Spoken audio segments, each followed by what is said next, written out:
So, hey guys, welcome back to another video. What you're about to see is me trying to film an intro for this video and then realizing that the mic was actually broken. So, that's pretty cool. But anyways, thanks for all the love on the last video. That was pretty cool. Didn't even expect to make more than, 100 views, 200 views on the video, but you guys broke 1,000. That's pretty cool to me. So I really appreciate what you guys did, and all the super nice comments was really cool. My wife and I were reading those together, and we found them really nice. So thank you guys all for the really cool compliments. But today's a video. Oh my gosh, what am I talking about? But today's video is not about why you should read more books, because that was the last video, obviously. But today's video is about how you can read more books. And I don't have it down to a science. I'm not a book guru, nothing like that. But I'm gonna tell you guys what works for me, how I fit reading into my very busy schedule. And hopefully you can fit reading into your busy schedule. Because spending your life like not reading and not accumulating knowledge is almost like a shame, because aren't we created to kind of pursue more and to pursue knowledge? I don't know. It's not a life I'd like to live, a life without reading. So I'm trying to encourage you guys to read more books. And this channel is not just going to be about reading, but for now, I want to kind of base it on that, and then we can kind of grow from there. Maybe you're a reader who reads a few books a year. Maybe you're a reader who reads one book a year. Maybe you're a reader who loves reading but hasn't even read a book fully in 5 years. And that's a-okay, because today we're talking about how you can read more books. Whether you want to start at 1 book a year, 5 books a year, or even 25 books a year like I did last year, we're going to get you to a certain goal, and we're going to go from there. I'm not here to make you fall in love with reading, but I'm here to allow it to become easier. Number 1, it's the dang phone. Your mom was right. Your dad was right. All your issues in life come from your phone. No, not really, but just about. I mean, 99% of our problems when it comes to our attention span likely stems from the amount of technology that we've engaged in since we were in middle school. I talk a lot about doom scrolling, but this is a real phenomenon that's happening to our generation. We sit on our phones for hours and hours at a time, just scrolling until our heart's content. And we don't really even realize that our heart was content 2 hours ago. So I don't want to talk down to the audience, because we all know how much of a distraction our phones can be. This is not something that we are unaware of. This is like a bad drug. This is like an addiction, really. Have you ever met someone who is addicted to something, whether it be alcohol, nicotine, or even just like sugar? And you mention how bad it is for them, but they know these things. They know they're bad for them, but they still engage in the activity.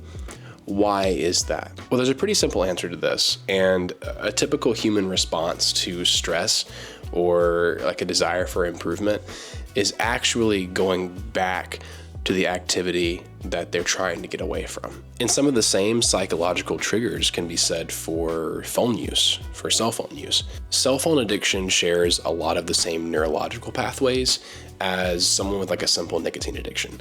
And it's pretty cool to know that, and know that a lot of the fixes for one can be applied to the other. So yeah, that's pretty cool. But let's just address the elephant in the room, the phone. Sorry, I sound like I've been smoking. It's actually, I've been sick for the last 3 days, and this video was supposed to come out like 3 days ago, and I've been sick. But the phone blocks us from a lot of just everyday life experiences, and I think all of us kind of understand that, but that includes reading, that includes learning. So, by engaging in your cell phone, you're actually blocking yourself from so many cool experiences in life, including reading. So number 1, it's the phone. Get rid of it. In fact, what I'd recommend is just putting it across the house. Leave it on ringer in case someone really needs you, but leave your phone on the opposite end of the house as you are. Step 2, and this is a much more fun step, but make a cozy space for yourself. Find a corner. Maybe you have like a lounge room. Maybe it's just your bedroom, but don't use the bed as your safe space. And the reason why I say that is because your mind associates your bed with rest. Your mind associates your bed with, hey, it's time for bedtime. It's time for me to go to sleep. So naturally, whenever you open your book at night and you lay down in your bed, you get drowsy. It's because the bed in your brain is a spot for sleeping, not a spot for reading. So because of this, don't use your bed. Find a corner in your room and get wrapped up in a blanket, get cozy, put some pajamas on, I don't know, slippers, light a couple of candles, do whatever you want to do, but make your space cozy. Put things in your space that you find comfortable. Put on some music if you like it. If you don't like listening to music while you read because it's distracting, like me, don't do music. Just have silence or brown noise. Brown noise is great. So step 3 is to take action. You're going to take action. And by taking action, what I mean is you're just going to start reading. And I don't mean just start reading aimlessly. I mean to make a plan before you start reading. So know that you're going to read for 30 minutes. And say you open a book and you just bought a book and you're super excited for your new book. Maybe it's a science fiction. Maybe it's a fantasy. Maybe, you're entering a new world for the first time. But you time yourself 30 minutes. Or better yet, 25 minutes. You could go full Pomodoro on this thing. But say it's 30 minutes. You sign up for 30 minutes of your time reading. You get done with that 30 minutes. And then you decide whether you want to go forward from there. But you don't skimp out on that 30 minutes. And you act as a sort of drill sergeant for yourself. And you hold yourself to a standard. And maybe it's the very first time in your life that you've ever done something like this. A few years ago, whenever I did this to myself, it had been the very first time that I held myself accountable for my time. And that's really important because your time is important. And I wouldn't be advising you guys reading these books if I didn't know for a fact that it had huge psychological benefits for you. And also kind of a last piece of advice is to give yourself some forgiveness. Give yourself some slack. This is going to be tough in the beginning, holding yourselves to such a standard. And I know that making time for reading is tough. And if you're in my position, you have graduate school going on, maybe you're newly married like myself. There's a lot of things going on, trying to stay fit in the gym, you're working, you're researching, you have a full-time job. And you wonder to yourself, where does reading fit in and all of that? And it does fit in because you should make time for it to fit in. Anything that is important in your life, it's worth devoting a little bit of time for. And I think that reading and learning from reading, especially, is super important. And so I think that, I think you should do that. So I guess the last part is finding the book that you want to read. It really depends. If you're a science fiction fan like me, you could choose something like Neuromancer. Or if you're a fantasy guy, you could read something like The Hobbit. Or you could read something like Brandon Sanderson's The Way of Kings. You could start, the Stormlight Archive. If you're a nonfiction fan, you could read something like Sapiens. Or you could read like an autobiography, something by Barack Obama or George Bush. There are unlimited options for books you can read. It all depends on that first step.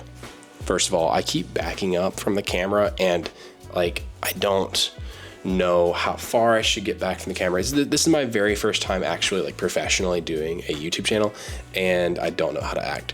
So we're gonna try to see if we can, figure ourselves in here. I mean, my chair is just so awkward. Okay. All right, hold on. Great. Awesome.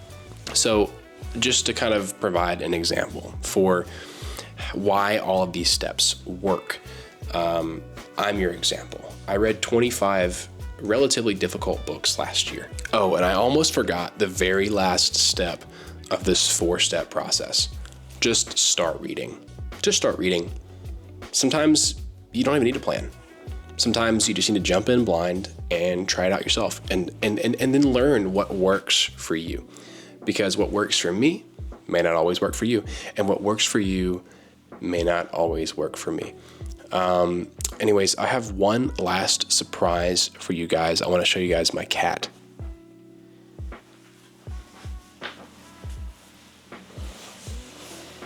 Cass.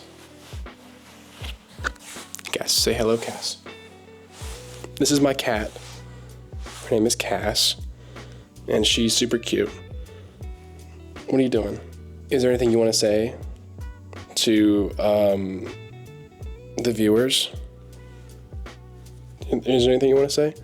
She's pushing me away. Say, oh my goodness, I'm so cute. Say, oh my goodness, I'm so cute. Say meow meow. Say meow meow. All right, there she goes. But anyway, guys, thanks for watching this video. It means a lot that you guys like these videos. And so because of that, I'm going to keep making them. We're just going to keep making videos about books. And this is great. This is like my dream come true. So I really appreciate you guys for making that happen. If anything, drop a comment below about what book you're currently reading and kind of give me brief detail as to why you're liking it, or maybe you're disliking it. Maybe you're hating the book you're reading. Tell us why. Anyways, like the video, make sure to subscribe to the channel. It really helps me out. And yeah, peace.